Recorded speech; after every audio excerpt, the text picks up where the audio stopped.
Bonjour à tous, bienvenue dans ce nouvel épisode. Salut tout le monde. On espère que vous allez bien, que vous avez passé une bonne semaine. On se retrouve aujourd'hui pour des actus de la semaine, mais juste avant, pour ceux qui ne l'ont pas encore fait, n'hésitez pas à vous abonner à notre podcast sur vos plateformes, à nous mettre 5 étoiles, à nous rejoindre sur Instagram, La Fouserie et YouTube aussi, où on vous partage un peu de notre quotidien d'investisseur. Et je crois que je n'oublie rien. Si, deux petites choses. La vidéo qui est sortie hier sur YouTube, justement comment démarrer sa première opération à plus de 10% de rentabilité. Donc justement, si vous n'êtes pas encore passé à l'action là-dessus et que vous cherchez encore des tips et éventuellement comment vous les récapituler sur une vidéo courte, comment bien choisir son premier investissement, n'hésitez pas à aller la voir et en même temps de laisser un pouce bleu et de vous abonner à la chaîne YouTube. Également, jeudi, vous aurez un nouvel épisode avec un invité qui lui gestionnaire de patrimoine indépendant. Franchement, un épisode que j'ai beaucoup apprécié. C'était parce que c'est relativement rare d'avoir un gestionnaire de patrimoine indépendant qui se rémunère pas des commissions. Donc justement quelqu'un qui est qui donne pas des conseils de merde pour voilà, se vendre. exactement, quelqu'un qui est pas un vendeur de tapis d'assurance ou justement un vendeur de Pinel à 3% de rentabilité, mais quelqu'un justement qui conseille plutôt un peu comme un family office des investisseurs ou même juste des chefs d'entreprise ou des familles qui ont du patrimoine qui chercheraient ses conseils, sachant qu'il a un profil assez atypique parce qu'en plus c'est une reconversion qui se soit mis à son compte là-dessus. Oui, je crois qu'il a fini ses études il y a pas si longtemps. Exactement. Et en plus, on s'est retrouvé sur plein d'aspects du métier de gestion de patrimoine, de comment fonctionne le conseil via les banques, qu'est-ce qu'il faut faire attention là-dessus. Donc, je pense que même par exemple pour des gens qui sont même pas investisseurs, mais qui veulent juste un peu plus de compréhension sur qu'est-ce qu'il faut faire attention quand votre banquier vous propose des placements, je pense que rien que pour ça, l'épisode vous sera d'une grande utilité. Donc, ça, vous l'aurez jeudi sur le podcast. On a dit qu'on se retrouvait du coup pour des actus de la semaine. La semaine passée, du coup, on vous avait fait notre séjour à Alicante, mais bon, enfin, ça nous aurait fait un épisode d'1 heure si on devait raconter tout ce qui nous est arrivé. Moi, je voulais faire un petit point sur mes débuts sur Airbnb, parce que j'avoue, je pensais pas que ça serait aussi... C'est pas chaotique, parce que c'est pas chaotique. J'ai calculé le chiffre d'affaires. Là, à l'heure où on vous enregistre ce podcast, on est le 17 mai. Et on a fait, on a fait 1037 € de chiffre d'affaires avec forcément le ménage qui est décompté. Donc en vrai, c'est pas si mal pour un début. En 15 jours. En 15 jours, sachant que au niveau des prix, j'avoue que en fait là, je les ai mis super bas parce qu'en fait, j'ai besoin de notes en fait. Pour devenir super haute. Pour devenir super haute et surtout être bien référencée dans l'algorithme. D'ailleurs, je partage l'astuce ici parce qu'en était à Alicante, ils m'ont dit qu'ils l'ont tous fait. Donc ça, je l'ai pas compté dans le chiffre que je viens de vous donner, mais j'ai demandé du coup à mes copines de réserver des nuits pour qu'elles puissent me mettre des 5 étoiles et pour que je puisse remonter. J'avoue que alors, ce à quoi je m'attendais, c'était de la casse. Ce à quoi je m'attendais pas, c'était les gratteurs professionnels sur Airbnb. Je sais pas si c'est parce que j'ai des prix qui sont plutôt bas, mais j'ai l'impression qu'en fait la moindre chose est bonne pour nous gratter quelque chose. J'en ai une qui a, alors on n'avait pas la preuve, mais je savais que c'était faux. Qu'en fait elle a laissé ses cheveux un peu partout dans l'appartement.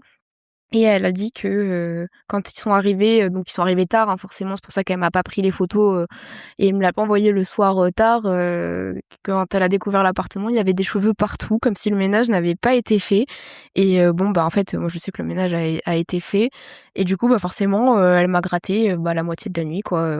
Donc vous sur Airbnb, vous pouvez rétrocéder une partie du tarot et j'avoue que ça m'a particulièrement agacée. Du coup, premier process qui est mis en place, c'est qu'à chaque fois que la personne qui s'occupe du ménage fait le ménage, j'ai une vidéo de l'appartement, comme ça je vois à l'heure à laquelle c'est, et ensuite j'ai des serrures électroniques où je peux voir du coup qui a ouvert en fait en dernier. Donc la personne qui s'occupe du ménage, elle a ses propres codes, du coup je sais que c'est le ménage, et après forcément c'est le voyageur Airbnb qui ouvre. Donc j'avoue que ça c'est un peu les mésaventures. J'ai Isabelle et Gérard qui m'ont appelé parce que sur un des apparts on a la télé, et j'avoue que nous on regarde pas la télé télé avec Jus et en gros, on a les bureaux à côté. Du coup, le Wi-Fi des Airbnb, c'est le Wi-Fi des bureaux. Du coup, j'ai pas la TNT en fait, c'est juste une box Wi-Fi, mais il y a Netflix sur la télé.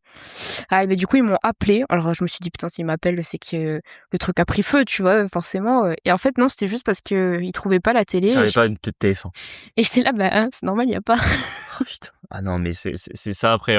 Bon, en plus, envoyer toute la force à Marie là-dessus, parce qu'en plus, c'est elle qui gère cette partie-là. Bon, bien évidemment, et puis ça fait un peu écho à l'épisode que vous avez eu la semaine dernière, où on parlait du séjour qu'on avait fait à Alicante et que il y a plein d'autres investisseurs immobiliers qui ont aussi des Airbnb, qui ont les mêmes aventures que nous. C'est marrant parce que c'était un peu les raisons à la base de pourquoi on n'avait pas fait de Airbnb. Tu sais qu'à chaque fois je réponds un truc, je me dis putain, c'est pour ça que je voulais pas faire de Airbnb. C'est ça, c'est que globalement on a tous les créateurs professionnels et les cassos divers et variés qui réservent des nuits parce que en fait là honnêtement on a vraiment pas dû mettre cher, hein. Franchement quand je fais les calculs avec Marie, dites-vous que nous en tant que propriétaires, là ils ont un Airbnb qui doit faire je sais pas moi entre 50 et 60 mètres carrés avec spa, hammam, sauna et globalement nous on touche je sais pas moi entre 50 et 70 balles la nuit, ouais, tu vois. C'est ça, ouais. Alors qu'honnêtement ça vaut 2 fois ça et on le sait parce qu'en plus c'est le genre de Airbnb qu'on aime, que nous on aime, qu'on a beaucoup réservé, sachant que la plupart du temps on avait souvent qu'un jacuzzi qui des fois était soit pas un jacuzzi privatif, c'est-à-dire que c'est déjà arrivé que par exemple réserver, on ait un jacuzzi pour plusieurs logements, donc en fait le propriétaire met un système de créneaux pour que chacun puisse en profiter tout seul. Non, c'est pas non plus un jacuzzi dans ton logement. On a également eu des fois d'autres logements Airbnb où il y avait pas de spa, pas de hammam.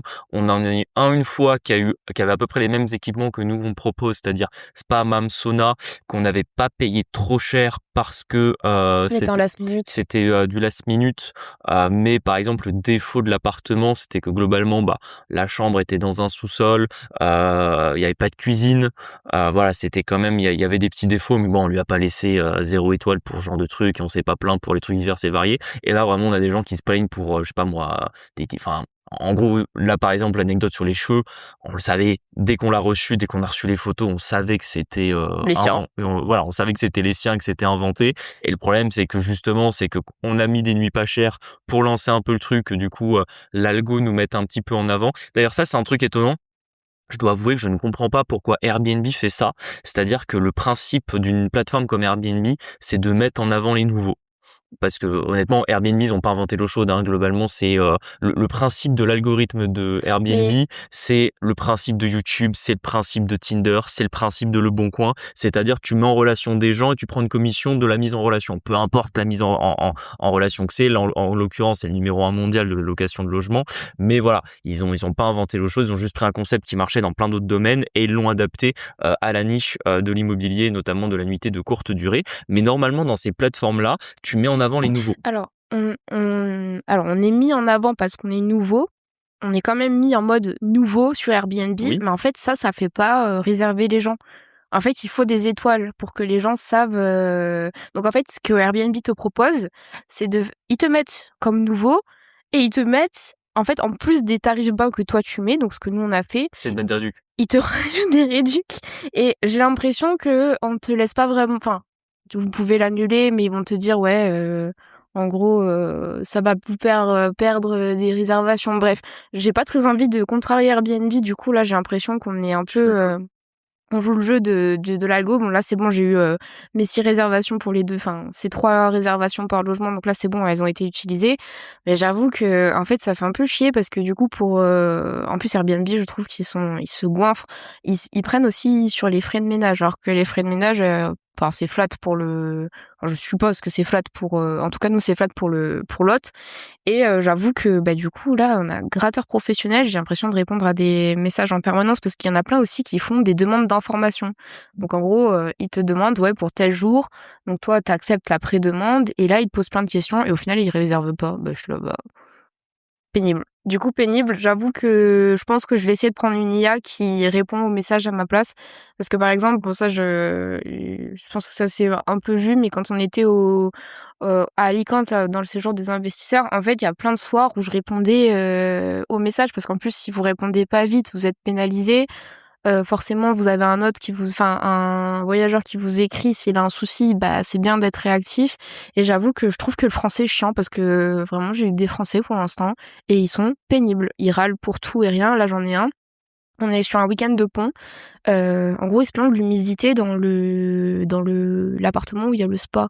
Alors, il y a la clim, il y a la VMC, mais il y a quand même une petite humidité inhérente parce qu'il y a un putain de jacuzzi dans la chambre, en fait. Et j'ai pas menti, tu vois, sur mon annonce. Mais en fait, la réalité, c'est qu'il y a une clim qui est même plus puissante que la surface, sachant que c'est un logement qui est isolé, donc en fait, il n'y a même pas de déperdition.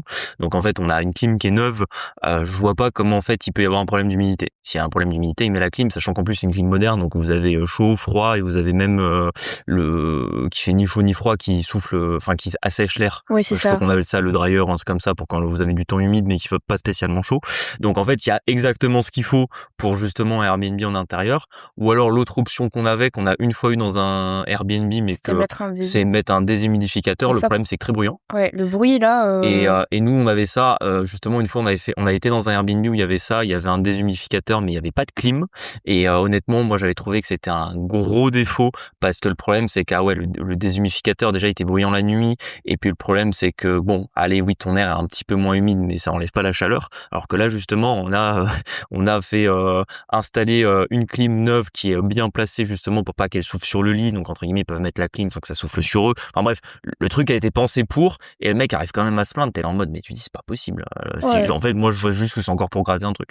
Ouais, mais du coup, là j'avoue que sur le dernier, du coup, c'est le mec là qui, en fait, il m'a demandé de raccourcir son séjour d'une nuit. En vrai, je l'aurais accepté si par exemple il m'avait demandé le matin parce que du coup, ça voulait dire qu'il partait à 11h, et en fait, souvent j'ai des réservations de la veille pour le lendemain, mais jamais le jour pour le jour en fait. Du coup, bon, déjà la manière de faire est un peu moyenne. Il m'a râlé du coup sur le fait que il y avait de l'humidité. J'étais là, en fait mon gars, c'est le principe de l'appart. Et j'avoue que là, pour le coup, j'ai répondu pas avec ego, mais en fait, au bout d'un moment, je remets les gens à leur place, tu vois. Genre, et là, j'ai pas proposé, donc on va voir s'il me met une mauvaise note ou pas. S'il me met un mauvais commentaire, je répondrai avec un commentaire un peu salé aussi, parce qu'en vrai, au bout d'un moment, les gens sont chiants. Et du coup, je ne sais pas si en augmentant les prix, je vais régler ce genre de problème. Moi, je pense quand même. C'est toujours pareil, hein, dans un business, quand t'es sur... Tout le monde râle jamais, donc je sais pas, est-ce que les gens sont habitués à râler et juste nous, on râle jamais, j'en sais rien, tu vois. Oui, c'est ça. Mais non, je pense vraiment que c'est toujours pareil, hein, c'est dans tous les business, quand t'as le moins cher, t'as les plus chiants. Parce que c'est les gens qui payent le moins qui en plus se payent le plus. Je sais pas. Du coup, voilà. Donc, si vous avez de l'XP là-dessus, n'hésitez pas à m'écrire sur la flouserie parce que, en vrai, je trouve que c'est un peu laborieux en termes de début. Alors, le chiffre d'affaires, en vrai, c'est OK pour 15 jours. On a fait 1000 balles. Bon, j'espère que les mois suivants, ça ira mieux. Mais j'avoue que, en termes de gestion, ouais, là, ça me gonfle. Donc, il faut que j'apprenne à prendre du recul. Mais en vrai, j'ai envie de les démarrer à chaque fois. Surtout, ce qui est un peu particulier pour nous, c'est que, bon, à la limite, il y a les deux Airbnb. Il y en a un des deux, c'est un appartement. Donc, c'est classique. Hein, il y a pas de recette miracle. Étant donné qu'on a un logement atypique, parce que c'est atypique, hein, spa, hammam, sauna, etc. Forcément, ça amène d'autres problématiques. Donc, si vous avez des logements atypiques, là, ça peut nous intéresser de savoir un petit peu si vous avez des petits vos solutions à vous. Seconde actu, on voulait parler d'un truc qui nous est arrivé. Ça revient un peu sur le fait que les gens sont un peu chiants, et je pense que c'est le contexte économique qui fait que ces gens sont un peu chiants. On vous a déjà parlé, mais nous on est un peu spécialiste de ça. On a des immeubles où en fait on divise l'immeuble par petits bureaux qu'on loue entre 200 et 300 balles le mois pour des bails professionnels. Donc généralement c'est des infirmières, des psychologues, des petites activités indépendantes qui ont du coup qui n'ont pas besoin d'un local commercial avec tout ce qu'un local commercial engendre. Donc faut le coût. Voilà, faut se mentir. Là par exemple dans un local commercial, même si vous n'êtes pas dans une grande ville, vous êtes minimum à 500-600 euros par mois, quoi. Sans compter que vous avez l'eau, l'électricité, internet, l'assurance. Enfin bref, vous avez beaucoup de choses à rajouter. C'est ça. Et du coup, il me restait un bureau. Ce bureau-là, je ne sais pas pourquoi on n'arrivait pas à le louer à chaque fois. À chaque fois qu'on a eu des visites, c'était pour des plus petits, ou pourtant le loyer est pas très cher, hein, c'était 230, je crois là. Et je l'ai loué à une petite jeune qui démarrait son activité de prothésiste ongulaire. Et en fait, on a déjà une esthéticienne dans les bureaux. Et le truc, c'est que tout le monde reçoit sur rendez-vous parce que si vous voulez, c'est pas comme un centre commercial. En fait, c'est des portes d'immeubles où vous devez sonner pour entrer, etc. Donc généralement, les pros, ils reçoivent sur rendez-vous. Et d'ailleurs, dans les 2 immeubles qu'on a qui sont comme ça, on a beaucoup d'activités qui sont concurrentes. Enfin, du coup, des personnes qui ont la même activité. Par exemple, sur l'autre immeuble, j'ai 2 personnes qui font de la médecine chinoise. Mais bon, Et on a 3 psys, je pense. on a 3 psys, enfin bon, bref, on a des infirmières, enfin voilà. C'est voilà, au niveau de la concurrence, et encore une fois, on est sur des petits Bah, loyers. et puis c'est des activités à clientèle. Ce que je veux dire, c'est qu'il y a concurrence et concurrence. Imaginons, je sais pas moi, ça serait imaginons, bon, je sais pas pourquoi j'ai cet exemple-là qui me vient, mais imagine t'as un tacos et tu mets un autre tacos juste en Ouais, face, là tu c'est un vois. peu plus compliqué, Ah ouais. ouais, là c'est sûr qu'entre guillemets les mecs ils vendent exactement le même produit, t'as pas d'intuitu personnel avec ton client, Oui, donc voilà, c'est-à-dire qu'en ouais. fait ton client ce qu'il veut c'est le tacos, mais il s'en fiche que ce soit Pierre Pelouja qui l'ait fait. Là pour le coup, quand t'es accompagné par du soin, que ce soit de la médecine chinoise, que ce soit des psys, bah forcément t'as quand même un certain attachement à la personne. Je veux dire, c'est pas ton psy, non, tu le choisis, enfin ça reste un professionnel de santé, tu le choisis pas trop au hasard, ou en tout cas quand t'en as un, t'aimes bien avoir tes habitudes et reprendre le même.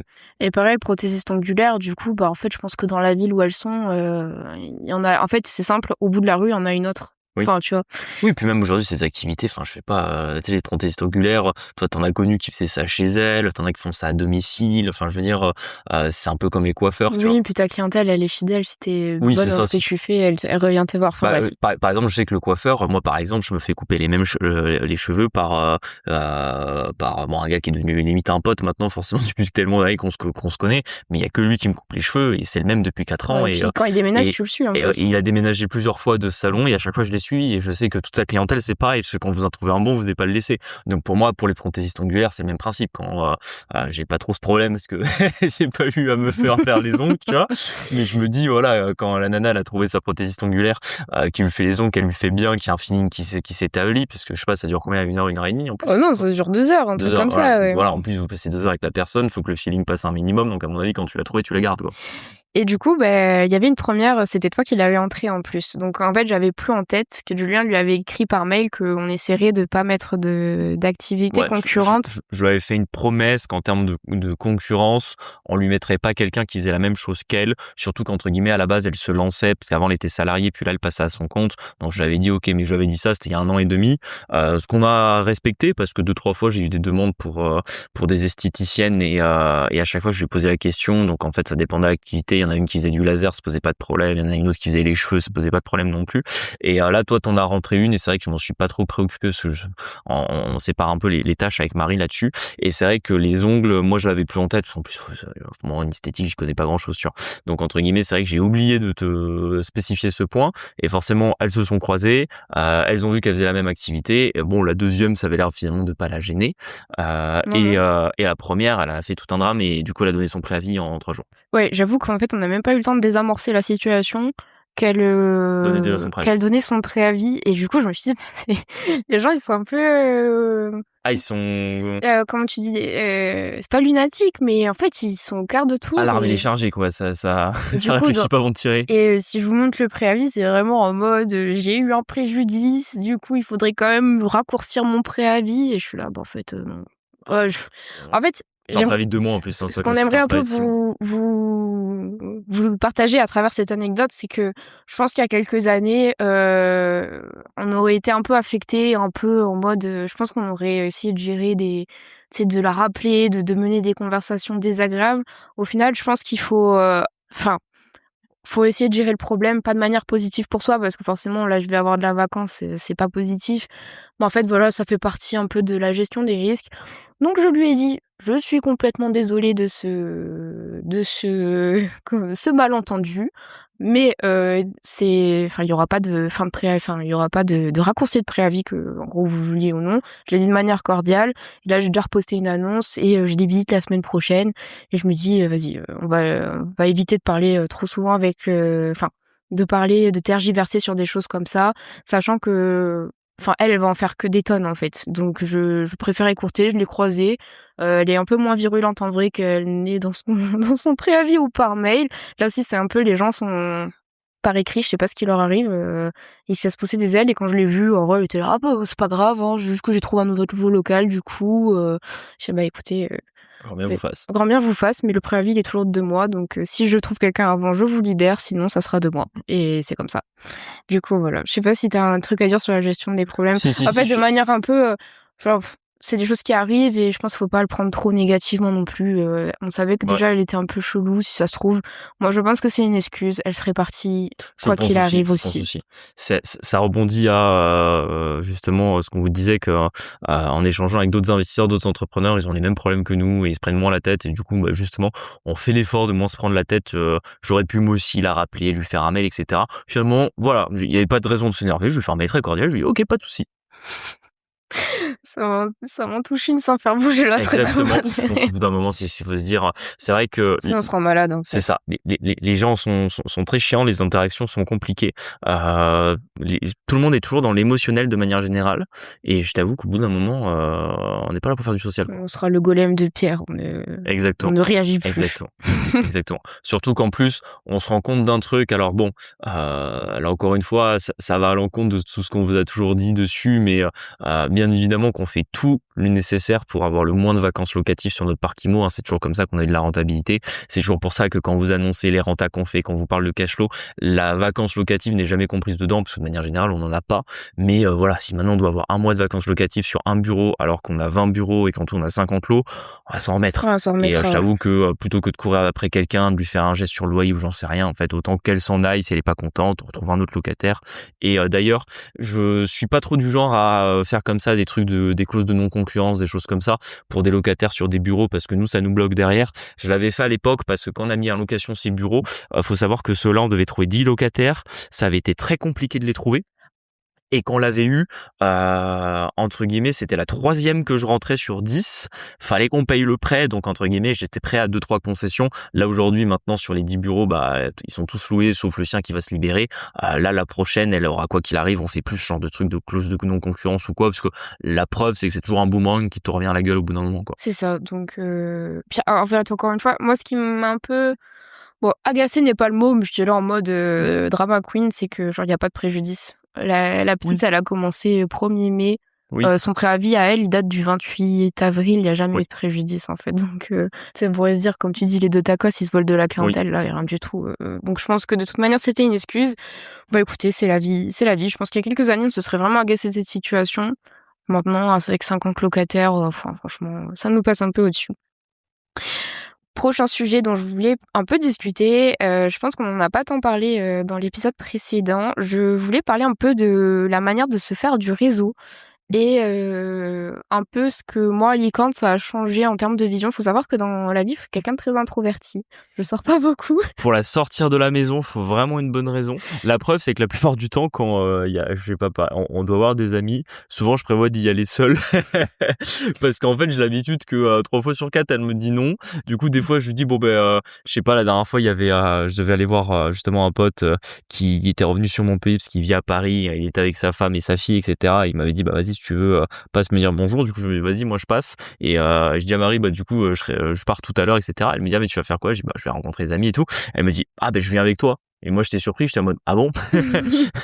Pas que je veux pas l'amener, mais parce que Marie ne veut pas sortir de chez elle, donc c'est vrai que J'avoue, elle aime, j'ai un quota social qui est très faible. c'est ça, c'est ça. Alors que moi, à l'inverse, ça me dérange pas de voir du monde. D'ailleurs, c'est un peu pour ça qu'aujourd'hui, on a la répartition des tâches que sur les accompagnements, c'est moi qui ai les coachés en direct. Moi, j'ai aucun souci là-dessus. J'aime bien, Oui, elle adore parler, donc j'aime bien, forcément. voilà, j'aime bien échanger là-dessus. Après, comme tout le monde, hein, des fois, vous êtes un peu fatigué. Moi aussi, des fois, il y a des soirs, je préfère être être à la maison tranquille. Mais c'est vrai que toi, pour le coup, t'as plus de mal à sortir. Et c'est vrai que du C'est coup, une erreur, en toi, plus. justement, le fait de devoir sortir pour rencontrer des gens et faire du réseau, c'est compliqué. Et sachant, c'est toujours ce que je dis, hein, le réseau, tu le fais pas à la maison, quoi. Non. On comprendra jamais personne si tu restes chez toi. Et du coup, pour vous savez, ça, les conseils, ils viennent toujours, ils sont toujours mieux entendus quand ils viennent de quelqu'un autre que votre foyer fiscal, Pour je m'agacer dirais au plus même. haut point, justement. Et en fait, ça fait plusieurs fois qu'on rencontre, enfin qu'on côtoie des entrepreneurs. Du coup, là, je donne les 2 en tête, mais il y a Jonathan qu'on a rencontré du coup à Alicante et il y a Thomas qu'on connaît déjà depuis quelques années, qui a une franchise dans l'optique. D'ailleurs, vous avez fait un épisode avec lui. Ça remonte, hein, Ouais, c'était ça dans les remonte, 20 je pense que c'était premiers. au tout début du podcast. Il a monté une franchise dans l'optique et les 2 ont un truc en commun. Bon, déjà, ils aiment bien parler et c'est surtout qu'en fait, je considère que c'est des entrepreneurs qui ont réussi. Ils ont des gros revenus, ils ont, voilà, comment dire? Un parcours qui est assez impressionnant et tout et en fait, c'est des gens qui sont moyennement des réseaux. Enfin, Thomas, pas du tout, Jonathan, peut-être un peu plus depuis quelque temps, mais c'est parce qu'en fait, eux, quand ils expliquent comment est-ce qu'ils arrivent à avoir des opportunités, bah, c'est des gens qui parlent avec d'autres gens dans la vraie vie, c'est-à-dire qu'ils répondent à des messages de random et ils se rendent à des événements sans trop savoir quoi faire, mais en fait, au final, ils repartent toujours avec des numéros. Ils sont du genre à pouvoir faire du réseau directement. Je sais pas, moi, tu vas manger dans un restaurant, ils sympathisent avec le restaurateur, ça devient tes futurs associés. Ouais, ils Euh, croisent quelqu'un au golf ou je sais pas quoi et en fait, ils deviennent ils amis deviennent et amis. Voilà, ils finissent par s'associer à je sais pas quoi, enfin, à des business. Du coup, je trouve ça assez renversant parce que moi, je suis incapable de faire ça et du coup, je voulais un peu partager ma réflexion sur la manière de se faire du réseau parce que moi, je faisais que me dire qu'en gros, ouais, c'est sur les réseaux sociaux que tu arrives à faire ton réseau, discuter avec les gens et tout. Bah, en fait, Au non, contraire, je pense que c'est beaucoup plus difficile. ouais, je pense aussi et au final, ça m'ouvre un peu l'esprit sur ça, sur le fait de faire, bah, des rencontres investisseurs, de faire des calls, même si des fois on n'a pas envie, des fois on n'a pas le temps, bah, en Mm. fait de prendre le temps de le faire et bah, du coup, je vous invite à le faire parce que, ça a l'air de très bien leur réussir. Après je dis ça, mais nous aussi on l'a fait pendant longtemps, mais c'est vrai que c'est plutôt Julien qui l'a fait.